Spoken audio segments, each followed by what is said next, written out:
अरिहन्तानं नमो सिद्धानं नमो आयर्यानं नमो उवच्छायानं नमो लोये सवसाहुनं ऐसो पंच नमो कारो सब पापनाशनो मंगलानंच सवे पढ़मं हवै मंगलम् मंगलानंच सवे पढ़मं हवै पाया जिन्हें अपना बनाया उन्हीं से धोखा खाया। बहुत दुनिया में ढूंढा कोई अपना न पाया। जिन्हें अपना बनाया उन्हीं से धोखा खाया। पाना चाहूं तुम्हें हो, पाना चाहूं अब तुम्हें छवि अपनी दिखा दो। कैसे पाऊं मैं तुमको प्रभु मुझको बता दो। कैसे पाऊं मैं तुमको प्रभु मुझको। ये भी मालूम है तुम नहीं हो रूपधारी, नहीं धरती पे बन के आ सकोगे अवतारी। ये भी मालूम है तुम नहीं हो रूपधारी, नहीं धरती पे बन के आ सकोगे अवतारी।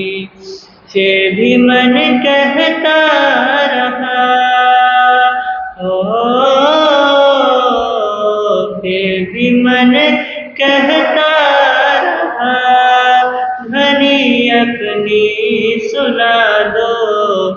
कैसे पाऊं मैं तुमको प्रभु मुझको बता दो। कैसे पाऊं मैं तुमको प्रभु मुझको। ये कला आती नहीं हो, ये कला आती नहीं जरा मुझको सिखा दो। कैसे पाऊं मैं तुमको प्रभु मुझको बता दो। कैसे पाऊं मैं तुमको प्रभु मुझको। झलक में तो तुम्हारी अपने गुरुओं में देखो। समाये हो इन्हीं में ये भाव मन में समेटो। झलक में तो तुम्हारी अपने गुरुओं में देखो। समाये हो इन्हीं में ये भाव मन में समेटो। दूरी ना शेष हो अब हो, दूरी ना शेष हो अब इनमें मुझको समा दो। कैसे पाऊं मैं तुमको प्रभु मुझको बता दो। कैसे पाऊं मैं तुमको प्रभु मुझको। आंखें बंद या खुली हो नहीं कुछ फर्क पड़ता। कोई प्रतिबंध मेरे आगे आके न अड़ता। आंखें बंद या खुली हो, नहीं कुछ फर्क पड़ता, कोई प्रतिबंध मेरे आगे आके न अड़ता। तेरा दीदार हो बस, ओ तेरा दीदार हो बस, भक्ति ऐसी जगा दो, कैसे पाऊँ मैं तुमको प्रभु मुझको बता दो, कैसे पाऊँ मैं तुमको प्रभु मुझको बता दो। दाना से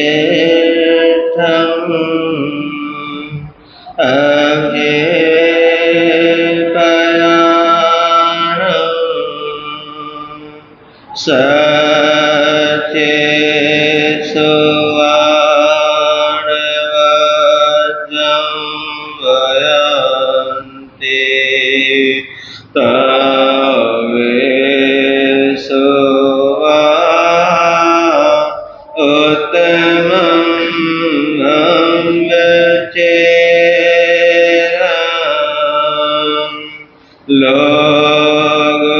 लोगोत्तमे शमने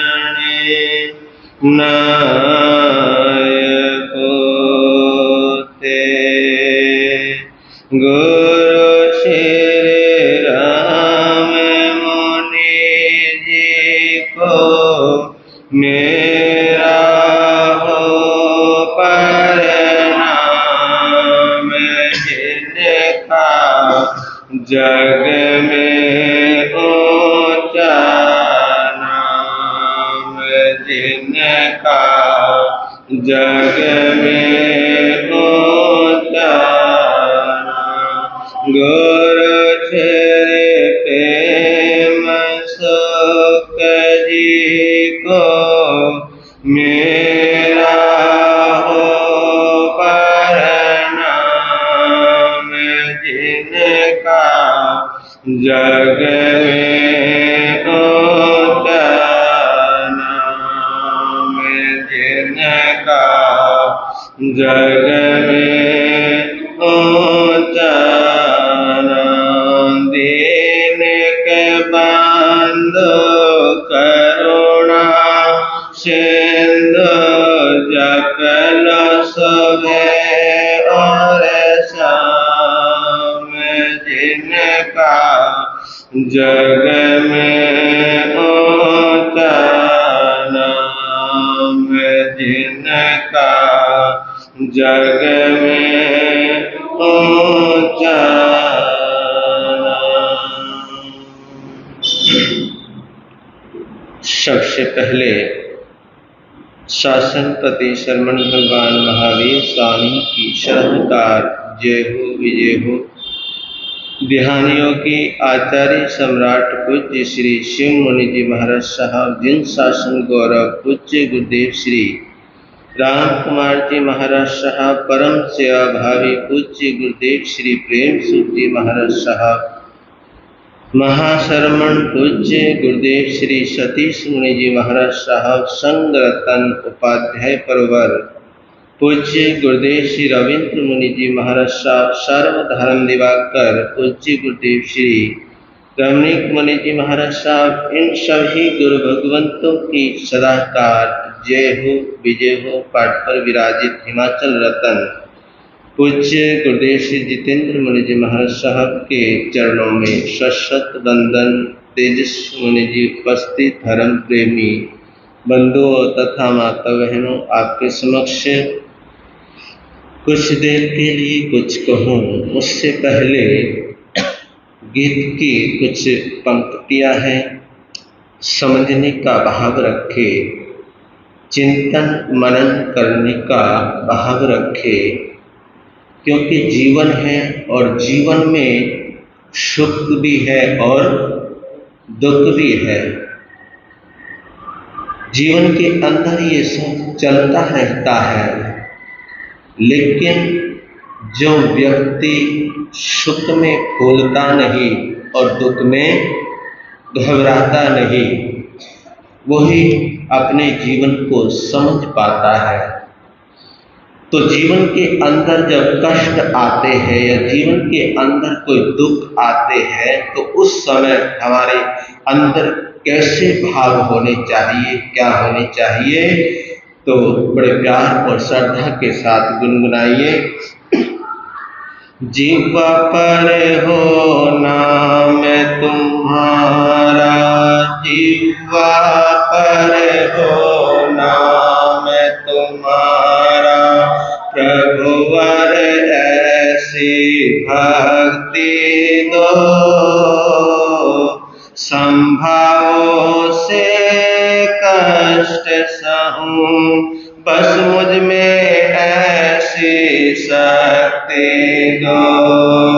जीवा पर हो नाम तुम्हारा, जीवा पर हो नाम तुम्हारा, प्रभुवर ऐसी भक्ति दो, संभाव्यों से कष्ट सहूं, बस मुझ में ऐसी शक्ति दो, मुझ में ऐसी शक्ति दो। किन जन्मों में कर्म किए थे, आज उधे में आए हैं, कष्टों का कुछ पार नहीं है, मुझ पर वो मंडराए हैं। किन जन्मों में कर्म किए थे, आज उधे में आए हैं, कष्टों का कुछ पार नहीं है, मुझ पर वो मंडराए हैं। डिगे न मन मेरा समता से, डिगे न मन मेरा समता से, चरणों में अनुरक्ति दो, संभावों से कष्ट सहूं, बस मुझ में ऐसी शक्ति दो। जीवा पर हो नाम तुम्हारा, जीवा पर हो नाम तुम्हारा, प्रभुवर ऐसी भक्ति दो, संभावों से कष्ट सहूं, बस मुझ में ऐसी शक्ति दो, मुझ में ऐसी। कायिक दर्द भले बढ़ जावे, किंतु मुझ में शोभ न हो, रोम रोम हो पीड़ित मेरा, किंचित मन भी शोभ न हो। कायिक दर्द भले बढ़ जावे, किंतु मुझ में शोभ न हो, रोम रोम हो पीड़ित मेरा, किंचित मन भी शोभ न हो।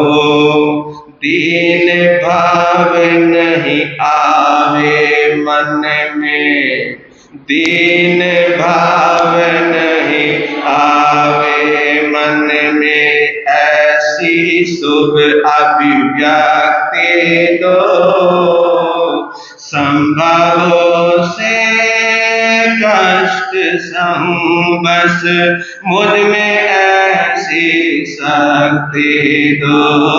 जीवा पर हो नाम, जीवा पर हो नाम तुम्हारा, प्रभुवर ऐसी भक्ति दो,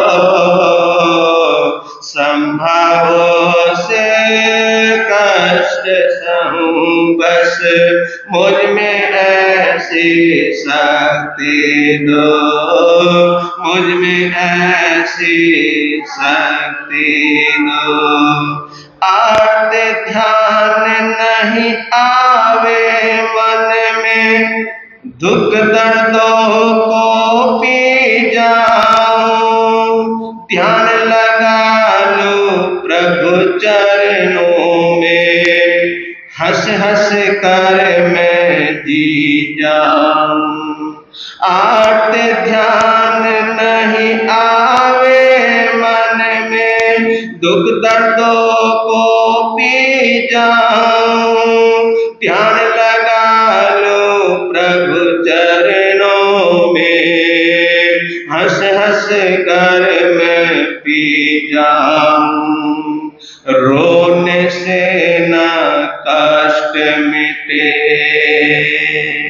रोने से न कष्ट मिटे, यह पावन चिंतन शक्ति दो।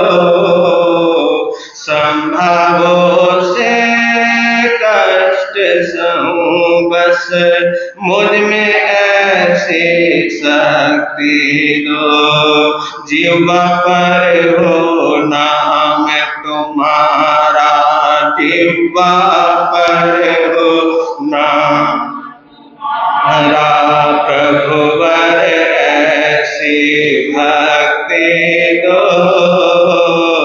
संभव से कष्ट सहूं बस, मुझ में ऐसी दो, मुझ में ऐसे महावेदना भले सतावे, ध्यान तुम्हारा ना छोड़ू। जीवन की अंतिम सांसों तक अपनी समता न छोड़ू। महावेदना भले सतावे, ध्यान तुम्हारा ना छोड़ू। जीवन की अंतिम सांसों तक अपनी समता न छोड़ू। कभी न मांगू प्रभु वर तुमसे, कभी न मांगू प्रभु वर तुमसे। कष्टों से मुझे मुक्ति दो, संभवों से कष्ट सहूं बस, मुझ में ऐसी शक्ति दो, मुझ में ऐसी शक्ति दो। जीवा पर हो नाम तुम्हारा, जीवा पर हो नाम तुम्हारा। प्रभुवर ऐसी भक्ति दो, संभावों से कष्ट सहूं बस, मुझ में ऐसी शक्ति दो, मुझ में ऐसी शक्ति दो। भले न तन ते साथ जरा, पर मन साधन अनुरक्त रहे। जीवन की हर सांस तुम्हारे चरणों की ही भक्त रहे। भले न तन दे साथ जरा, पर मन साधन अनुरक्त रहे। जीवन की हर सांस तुम्हारे चरणों की ही भक्त रहे। रहे समाधि अविचल मेरी, रहे समाधि अविचल मेरी। शांति की अभिव्यक्ति दो, संभावों से कष्ट सहूं बस, मुझ में ऐसी ऐसी शक्ति दो, जीवा पर हो नाम तुम्हारा, जीवा पर हो नाम तुम्हारा, प्रभुवर ऐसी भक्ति दो, संभाव से कष्ट सहूं बस, मुझ में ऐसी शक्ति दो, मुझ में ऐसी शक्ति दो। जब ऐसे भाव होते हैं, कभी न मांगू प्रभुवर तुमसे, कष्टों से मुझे मुक्ति दो। संभावों से कष्ट सहूं बस, मुझ में ऐसी शक्ति दो। देखिए, जो कर्म किए हैं उन कर्मों का भुगतान तो करना ही पड़ेगा। जो किया है उसको भोगना तो पड़ेगा, चाहे हंस के भोगो चाहे रोकर भोगो। अगर रोक कर भोगोगे तो आत्म ध्यान रौद्र ध्यान में चले जाओगे, कर्मों का और बंद कर लेंगे। इसी को तो कहते हैं सात्विक भावना कि हे प्रभु, क्योंकि आप भी नहीं बचे बिना कर्म भोगे, आप भी नहीं बचे बिना कर्म भोगे। आपने भी भोगे हैं, आपने भी कर्मों की निर्जना की है, तो हमारे को भी कर्म भोगने पड़ेंगे। इसलिए जब परमात्मा से मांगो, ये मत मांगो कि मुझे कर्मों से क्या कर दो, कर्मों से मुक्ति दिला दो। परमात्मा कोई मुक्ति दिलाने वाला नहीं है। ये तो भैया अपने अपने सबके कर्म हैं, अपना अपना सबका पुण्य है, अपना अपना सबका पाप है। जो जैसा किया है वो वैसा हमारे सामने आने वाला है। तो ये मत कहो किसी परमात्मा से, किसी भगवान से कि मुझे कष्टों से क्या दिला दो, मुक्ति दिला दो। अगर मांगना ही है, ये मांगना कि हे परमात्मा, हे प्रभु, हे मेरे आराध्य, बस मेरे मन के अंदर संभाव रहे। क्या रहे मेरे अंदर? संभाव रहे, समता भाव रहे, और उस संभाव के द्वारा, उस समता भाव से मैं अपने कष्टों को क्या करूं, सहन करूं। मैं अपने कष्टों की निर्जरा करूं। मैंने आपको पहले बतलाया था कि भगवान में और हमारे में इतना ही अंतर है, भगवान में और हमारे में इतना ही फर्क है कि भगवान के ऊपर जब कोई कष्ट आता है, उन कष्टों को हंसते हंसते क्या करते हैं, वो हंसते हंसते भोगते हैं। और जब हमारे ऊपर कष्ट आते हैं तो उन कष्टों को देखकर हम घबरा जाते हैं। क्या कर जाते हैं?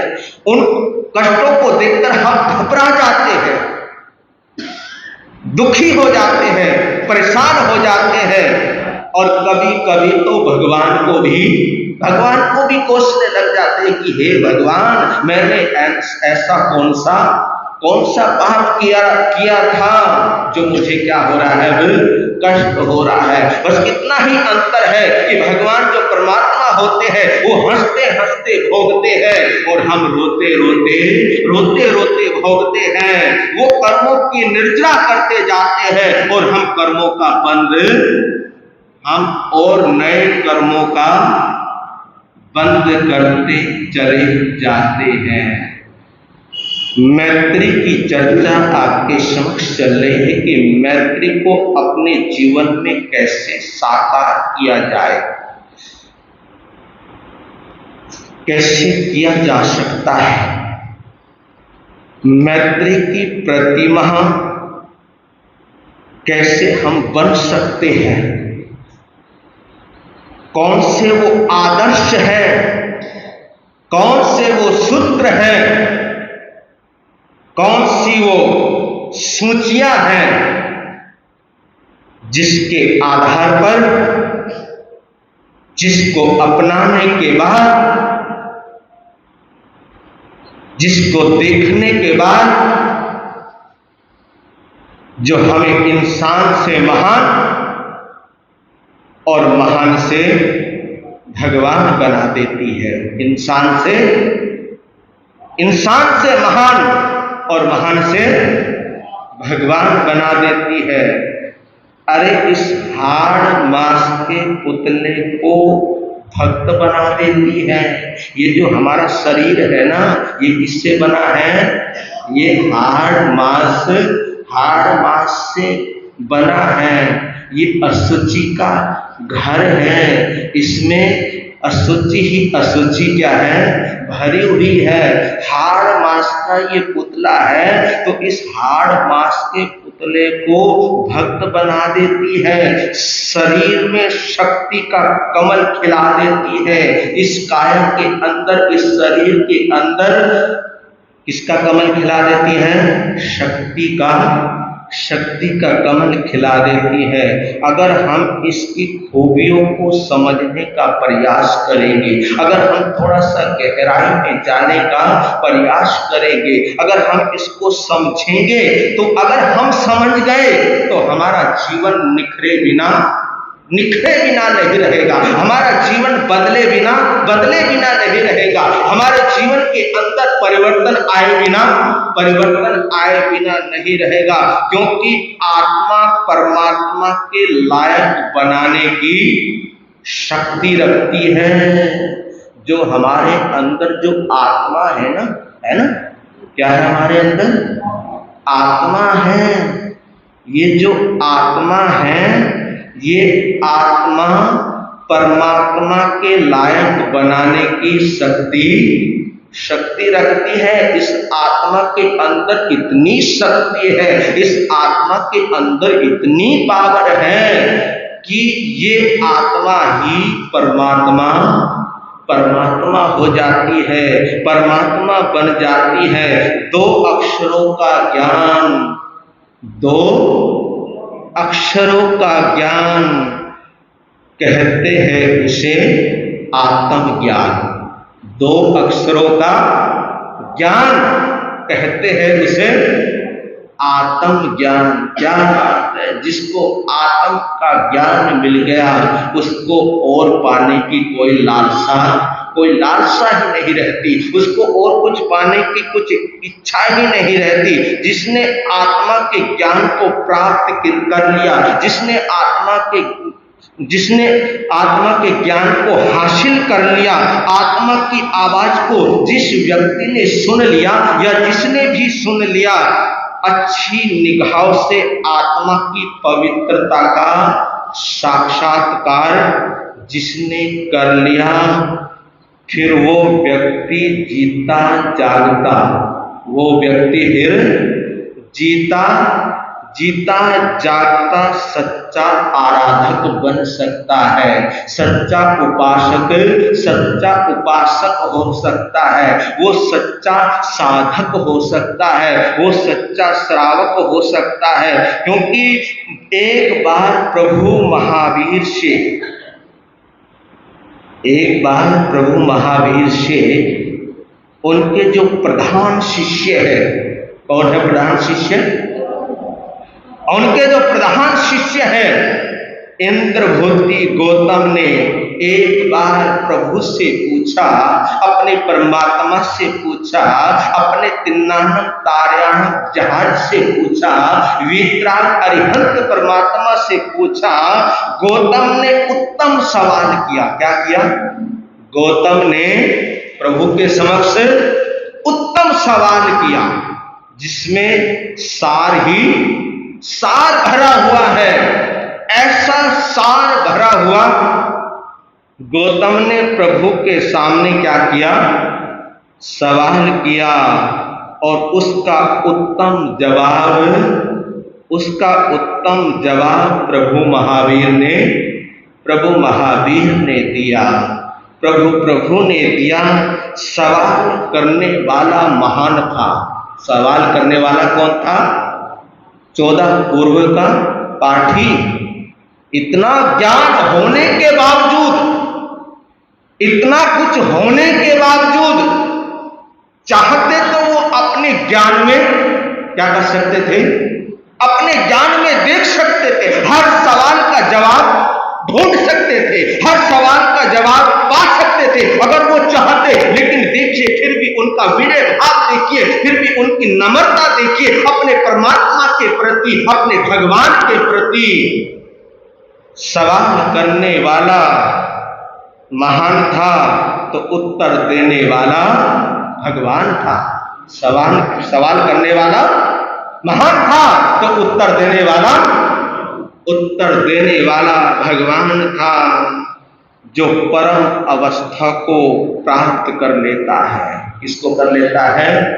जो परम अवस्था को प्राप्त कर लेता है, जो परम श्रेणी को प्राप्त कर लेता है, चाहे वो राम हो, चाहे वो कृष्ण हो, चाहे मेरा प्यारा गुरु नानका हो, चाहे स्वामी विवेकानंद हो, चाहे वो कबीर हो, चाहे कोई भी महापुरुष क्यों ना हो, जो उत्तम श्रेणी को जो प्राप्त हो जाते हैं, चाहे वो कोई भी क्यों ना महापुरुष हो, ये ऐसा स्टेशन है जहां पर पहुंचने पर ये जो परम अवस्था है, आत्मा की जो अमरता, आत्मा की अमरता पर चल रहा है। इतने दिन हो गए चलते चलते आत्मा की अमरता पर, तो ये आत्मा की अमरता पर चल रहा है कि ऐसा स्टेशन है वो आत्मा की अमरता का, जहां पर पहुंचने पर शरीर की बनावट, चोला और बोली ये सब क्या हो जाती है?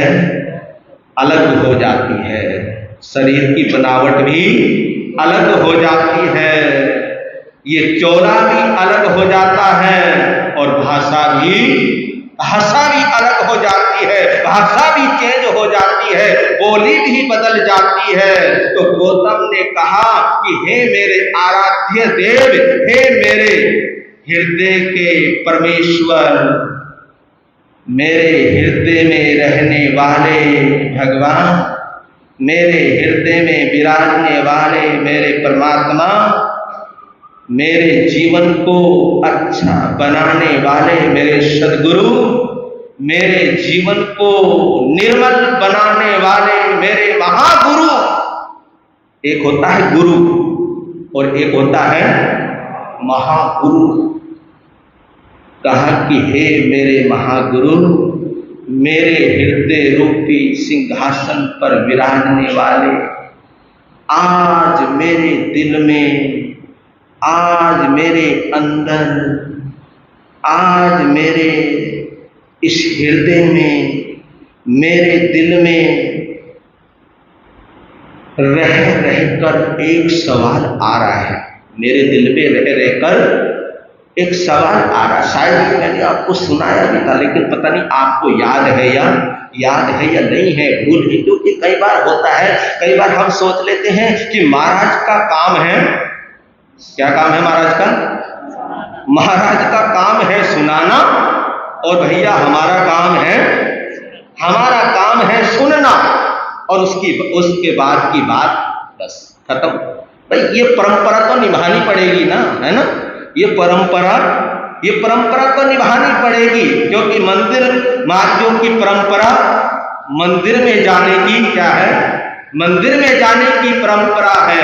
और ऐसा नहीं है कि वहां पर प्रवचन नहीं होते, प्रवचन होते हैं, प्रवचन भी होते हैं, सत्संग भी होता है, सब कुछ होता है, लेकिन जो स्थानक की जो परंपरा है, वो स्थानक की जो श्रुत आराधना की जो परंपरा है, सुनने और सुनाने की जो परंपरा है, प्रवचन करने की जो परंपरा है, जिन वाणी बोलने की, कहने की और सुनने की जो परंपरा है, उस परंपरा का तो भैया निभाना पड़ेगा। अगर हम खाली बैठे रहे तो आप लोग भी कह दो कि लो महाराज कमाल की बात है, आप यहाँ पर बैठने आए थे या कुछ या कुछ कहने आए थे या कुछ सुनाने आए थे, अरे कुछ तो सुनाओ, कुछ तो कहो। तो हमारा काम क्या है? हमारा काम है सुनाना, और आपका काम है सुनना। बस महाराज आप सुनाते रहो और हम सुनते रहेंगे, बस उससे आगे कुछ मत कहना, उससे आगे कुछ मत कहना। बस जो परंपरा है उस परंपरा को आप भी निभाओ और हम भी निभाएंगे। ये चल रहा है, ये परंपरा चल रही है, आप भी निभाते रहो और हम भी आते रहेंगे, हम भी निभाते रहेंगे। लेकिन ये कब तक चलता रहेगा ऐसा? जीवन में थोड़ा सा चिंतन कीजिए, मनन कीजिए, अपने जीवन को बदलने का प्रयास कीजिए, अपने जीवन को बदलिए। तो इंद्रभूति गौतम कहते हैं प्रभु को कि हे प्रभु, मेरे दिल के अंदर रह रहकर एक सवाल उठ रहा है, एक सवाल आ रहा है, एक सवाल मैं आपसे पूछना चाहता हूं। प्रभु ये बताइए, धर्म कहाँ रहता है? ये बात शायद मैंने आपको पहले भी कही थी, है ना? कही थी ना? तो प्रभु से क्या पूछा इंद्रभूति गौतम ने कि प्रभु ये बताओ कि धर्म कहाँ रहता है, धर्म कहाँ ठहरता है, धर्म का निवास स्थान कौन सा है? बड़ा ही छोटा सा सवाल है, पर जवाब इसमें भरा पड़ा हुआ है। जवाब इसके अंदर छोटा सा सवाल है, लेकिन प्रभु ने बड़ा ही नपा तुला सा जवाब दिया, बड़ा ही सटीक जवाब दिया। प्रभु ने कहा कि हे गौतम, धम्मो शुद्धस्य चिट्ठही, धम्मो शुद्धस्य चिट्ठही। हे गौतम, धर्म अगर रहता है तो शुद्ध हृदय में रहता है। धर्म अगर रहता है तो पवित्र हृदय में रहता है। जिसका हृदय पवित्र रहता है, जिसका हृदय निष्कपट रहता है, क्या रहता है? जिसका हृदय निष्कपट का मतलब समझे, जिसके हृदय में कोई छल कपट ना हो, उसको कहते हैं निष्कपट हृदय। कहा कि जिसका हृदय निष्कपट होता है, जिसका हृदय सरल होता है, जो सरलता की प्रतिमूर्ति होता है। क्या होता है? सरलता की जो प्रतिमूर्ति होता है। हुआ करती थी कभी सरलता, है ना? आपने भी देखा होगा पिछला जमाना आपने देखा होगा। ऐसी बात नहीं है कि हुआ करती थी कभी पहले सरलता, किसी को कुछ कह दिया करते थे तो वो सहज भाव से कर लिया करता था। उसके अंदर सहजता होती थी, उसके अंदर सरलता होती थी। लेकिन आज अगर हम एक छोटे से बच्चे को भी कुछ कह दे तो उसके अंदर सहजता नहीं रहती। ये सब क्या है? चाहे ये युग का प्रभाव है, चाहे ये हमारे संस्कारों का प्रभाव है। अरे पहले का इतिहास उठाकर देखिए, आगम उठाकर देखिए, कितनी सरलता हुआ करती थी, कितनी भद्रता हुआ करती थी कि इधर तो इंद्रभूति गौतम और केसी स्वामी, इंद्रभूति गौतम केसी स्वामी, भगवान पार्श्वनाथ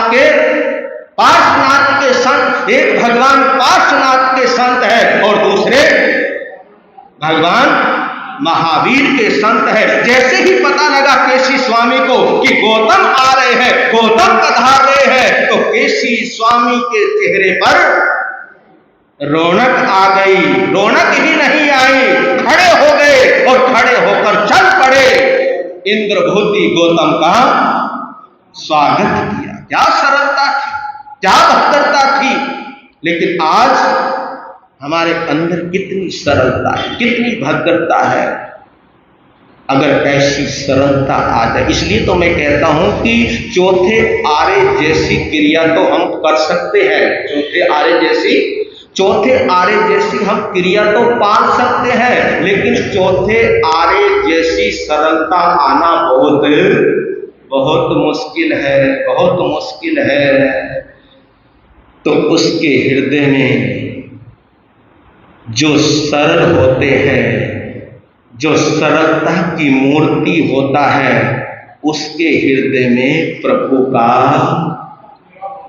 का निवास होता है, प्रभु का वास होता है। तुम भी चलते फिरते क्या हो सकते हो?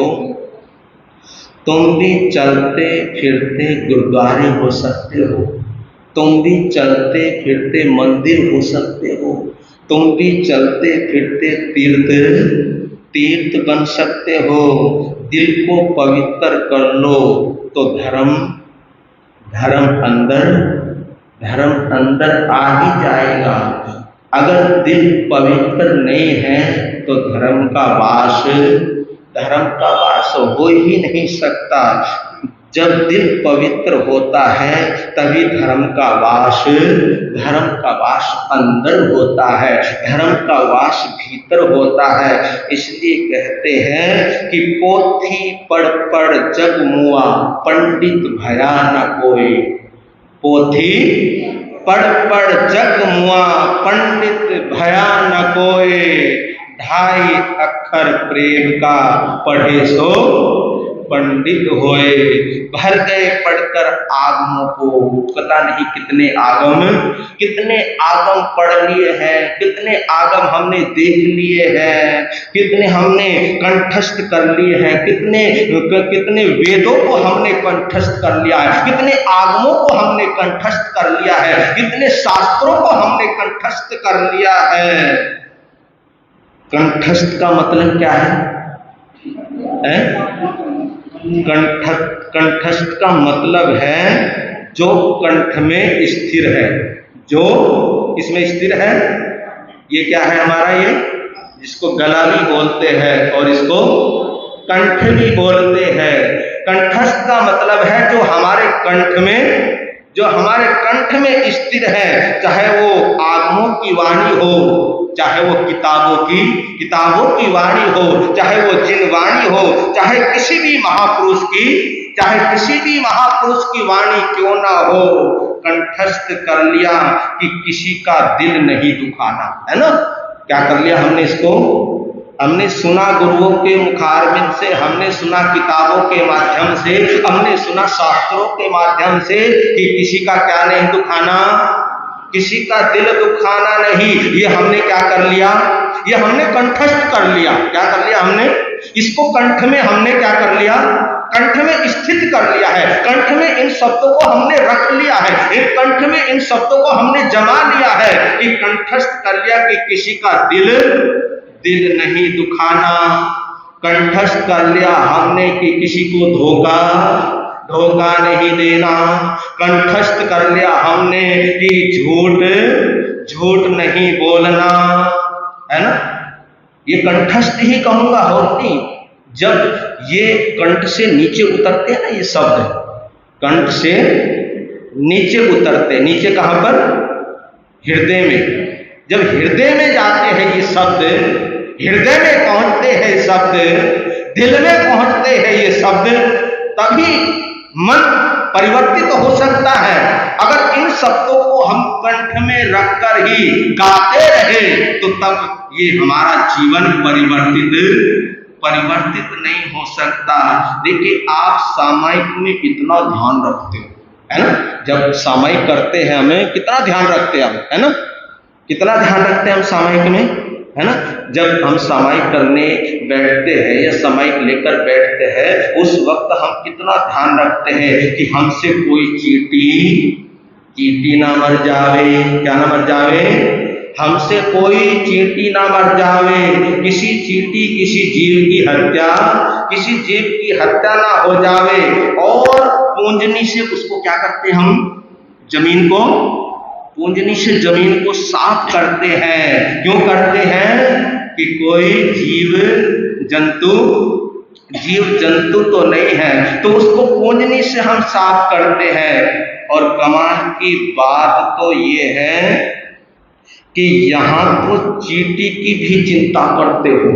यहाँ आने पर, इस कहाँ आने पर, किसी धर्म स्थान में आने पर, गुरुओं के पास आने पर, किसी मंदिर में जाने पर, वहां तो आप चींटी की भी क्या करते हो, चींटी की भी चिंता करते हो कि कहीं चींटी मेरे से मर ना जाए, मेरे से विराधना ना हो जाए, और बाहर जाकर मरने और मारने की, बोलो बोलो, बाहर जाकर, है ना।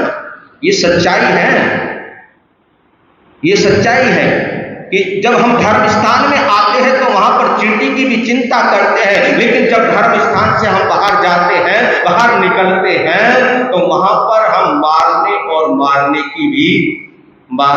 मरने की बात करते हैं। तो ये सब क्या है, ये दोगलापनी ही तो है। क्या है ये दोगलापनी ही तो है। पानी छानकर पीते हो, है ना, पानी क्या करते हो, है ना। कितने लोग हैं यहाँ पर जो पानी छानकर पीते हैं? फ्रासो पानी कौन कौन पीता है? श्रावकों, हमारे श्रावकों में है कोई जो फ्रासो पानी पीते हैं या पानी छानकर पीते हैं? लो हैं, क्या कहते हैं? मिनरल वाटर कहते हैं। अच्छा, मिनरल वाटर, हाँ वो भी सही, ठीक है। फ्रासो होता है, कमाल है, मिनरल वाटर, बहुत अच्छी बात है। तो बहुत अच्छी बात है। तो परमात्मा ने जो हमारे को दिया है, तो परमात्मा कहते हैं कि पानी हमेशा क्या करना चाहिए, पानी छानकर पीना चाहिए। पानी छानकर तो हम पीते हैं, लेकिन खून किसी का हम जानबूझकर पी जाते हैं, है ना। खून पीने का मतलब किसी को गाली देना, किसी को धोखा देना, किसी के साथ धोखाधड़ी करना। तो कमाल की बात है, पानी हम छान के पिएंगे, लेकिन खून किसी का हम जानबूझकर पिएंगे। पानी को छानकर पीने का मतलब है किसी का दिल दुखाना। किसी का दिल दुखाना तो दूर की बात है, परंतु पानी को छानकर भी यहाँ पर पीने की व्यवस्था दी है परमात्मा ने, हमारे अरिहंतों ने, हमारे सद्गुरुओं ने। क्योंकि महापुरुषों की निगाहों में वही ज्ञानी हुआ करते हैं। महापुरुषों की निगाहों में, महापुरुषों की नजरों में वही ज्ञानी हुआ करते हैं, वही ध्यानी हुआ करते हैं, जिसने कंठ में न रखकर जीवन में उतार लिया। ज्ञानी कौन है ना। ज्ञानी जिसमें इस कंठ में ना रखकर, जिसने जीवन में उतार लिया, वही क्या है, वही ज्ञानी हुआ करते हैं। तो जिसने प्रेम का पाठ नहीं पढ़ा, जिसने मैत्री का पाठ नहीं पढ़ा, विनम्रता के भाव जिसके जीवन के अंदर नहीं आए, या विनम्रता के भाव अपने जीवन के अंदर नहीं लाया, वो महापुरुषों का दीदार कर ही नहीं सकता। वो महापुरुषों का साक्षात कर ही नहीं सकता। वो अपनी आत्मा तक पहुंच ही नहीं सकता। वो अपनी आत्मा का साक्षात कर ही नहीं सकता। वो परमात्मा का साक्षात कर ही नहीं सकता। एक बार श्री कृष्ण से अर्जुन ने एक प्रश्न किया, जैसे गौतम स्वामी ने प्रभु महावीर से क्या किया, प्रश्न किया। इसी प्रकार अर्जुन ने श्री कृष्ण जी से एक प्रश्न किया और पूछा कि भगवान ईश्वरा सर्वभूतानां हृदय से तिष्ठ्यति। बड़ा प्यारा प्रश्न किया, बड़ा प्यारा उत्तर दिया श्री कृष्ण जी ने। तो ये अर्जुन ने भी यही पूछा कि परमेश्वर कहाँ रहता है, परमेश्वर कहाँ रहता है। परमेश्वर परमात्मा एक ही बात है कि परमात्मा कहाँ रहता है, परमेश्वर कहाँ रहता है। तो श्री कृष्ण जी ने बड़ा प्यारा उत्तर दिया, ईश्वरा सर्वभूतानां हृदय तिष्ठ्यति। कहा कि हे अर्जुन सुनो, ईश्वर परमेश्वर सभी जीवों के हृदय में वास करता है। सभी जीवों के हृदय में क्या करता है, सभी जीवों के हृदय में वास करता है। उनके कहने का ये भाव था, उनके कहने का ये मतलब था कि संसार की सभी आत्माओं में चेतना है, संसार की सभी आत्माओं में, चेतनाओं में प्रभु का वास है। अगर किसी का दिल दुखाकर ये भाव आ जाए तो आप चलते फिरते धर्म कर सकते हैं। भले ही आप ध्यान में हो, भले ही आप घर पर हो, भले ही आप दुकान पर हो, भले ही आप बाजार में हो, फिर भी आप धर्म ही कर रहे होते हो। जब मन क्या होता है, जब मन शुद्ध होता है, भले ही आप कहीं पर बैठे हो, कहीं पर हो, वहीं पर धर्म ध्यान चलता रहता है। कहते हैं कि यदि आप ऊपर से धर्म ध्यान करते हैं, ऊपर से धर्म ध्यान करते रहो और अंदर से किसी को कोसते रहो, है ना, ऊपर से क्या करते रहो, ऊपर से धर्म ध्यान करते रहो और अंदर से किसी को कोसते रहो, तो आप मुंह में राम बगल में छुरी, है ना, वही वाली बात है कि मुंह में राम बगल में छुरी वाली कहावत को चरितार्थ करते हैं। तो इसलिए कहते हैं, कहा किसी अनुभवी ने कि मन मथुरा दिल द्वारका, मन मथुरा दिल द्वारका, काशी काया काशी जान, मन मथुरा दिल द्वारका, काया काशी जान, दसों द्वार का तेहरा, जाने ज्योति पिछान। यह आपका जो मन है, ये मन मथुरा है। मन क्या है? ये जो मन है, ये मन मथुरा है। दिल ही द्वारिका है। मन क्या है? मन मथुरा है। और ये जो हमारा हार्ट है, हमारा जो हृदय है, हमारा ये जो दिल है, दिल ही द्वारिका है। और ये जो काया है, काया काशी है। काया क्या है? काया काशी है। दसों द्वार बंद कर लिए। कितने द्वार हैं? दसों द्वार बंद कर लिए। ऊपर से चमड़ी को ओढ़ लिया। दसों द्वार क्या हो गए? दसों द्वार बंद हो गए। ऊपर से हमने चमड़ी को, ये क्या है? ये इसको क्या कहते हैं? इसको चमड़ी कहते हैं। कहा कि ऊपर से चमड़ी को ओढ़ लिया। तो कबीर कह रहे हैं, कबीर बोल रहे हैं, इसके अंदर भी ज्योत जग सकती है। इसके अंदर भी क्या जग सकती है? इसके अंदर भी ज्योत जग सकती है। ज्योत को पहचान गए तो समझो कल्याण हो जाएगा, कल्याण हो जाएगा। इस ज्योत को ही तो समझना है, इस आत्मा को ही तो समझना है। जब आत्मा को समझ जाओगे तो सब कुछ समझ में आ जाएगा। जो गम के से को